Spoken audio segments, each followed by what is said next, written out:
오늘 안타까운 비보가 들려왔습니다. 개그맨 출신이자 개그 유튜버로 활발히 활동하며 23만 명의 구독자를 보유한 유튜버 성룡이 사망했다는 소식이었는데요.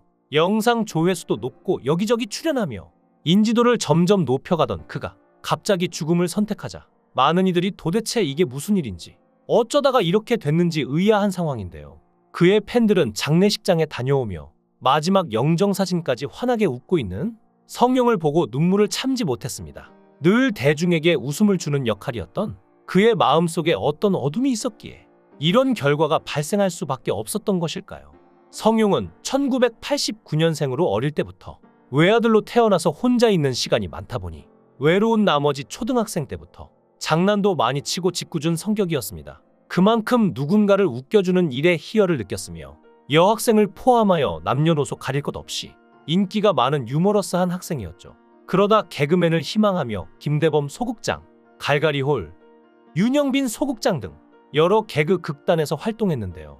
개그맨 지망생으로 활동하던 시절 MBC 공채 개그맨 시험에 합격하였으나 일부러 MBC 프로그램 데뷔를 포기하고 자리에 참석하지 않기도 했죠. 그 이유는 개그 콘서트가 있는 KBS로 가고 싶었기 때문인데요. KBS 공채 개그맨을 간절히 꿈꿨지만 하지만 개콘이 2020년에 종영할 때까지 끝내 합격하지 못했고 결국 어떠한 곳에서도 데뷔하지 못하게 됐는데요. 그는 24살부터 생계를 배달로 유지하며 개그맨이 되기 위해 힘썼습니다. 하지만 개그맨으로 길이 안 보이자 유튜버로 전업을 한 것이었습니다. 평소에는 본명으로 불리나 종종 불리는 별명이 김치남일 정도로 평소 김치찜 등 김치 요리를 굉장히 좋아했는데요.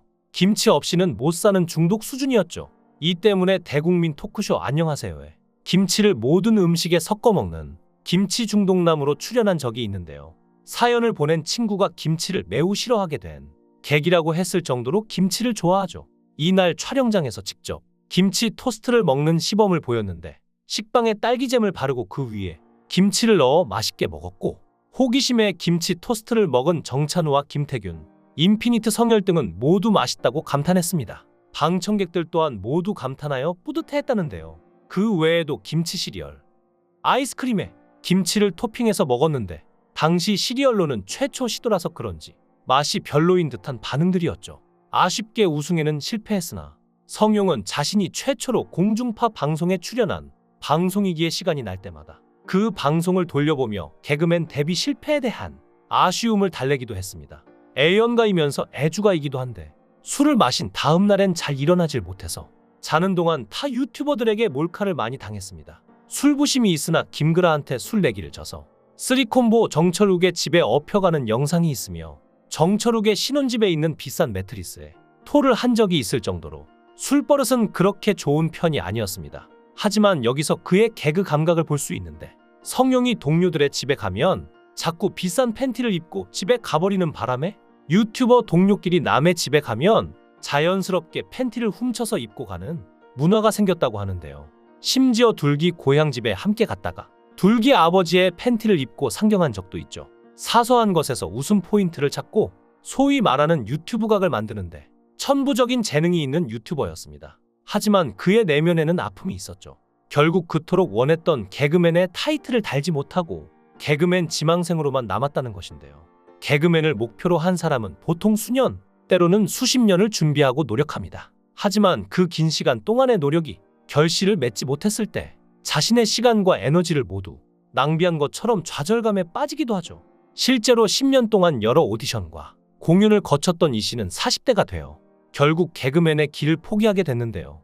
그는 내 젊음을 이 꿈에 바쳤는데 결과가 없다는 게 너무 허무해요. 다시 시작할 자신도 없어요. 라고 말하며 좌절감을 드러냈습니다. 개그라는 것이 기술이 아니기 때문에 눈에 보이지 않아 다른 일을 찾는 게 더욱 어렵기 때문인데요.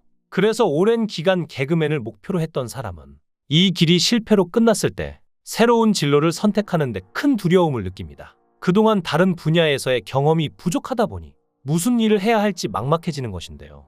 성룡은 유튜버로 성공했다고 말할 수 있으나 그는 만족하지 못했을 수도 있습니다. 목표는 개그맨, 그것도 대중적으로 유명한 유재석이나 유세윤 같은 스타 개그맨이었을 테니 지금처럼 유튜버로 아는 사람만 아는 그런 유튜버가 되는 것이 만족스럽지 않았을 테죠.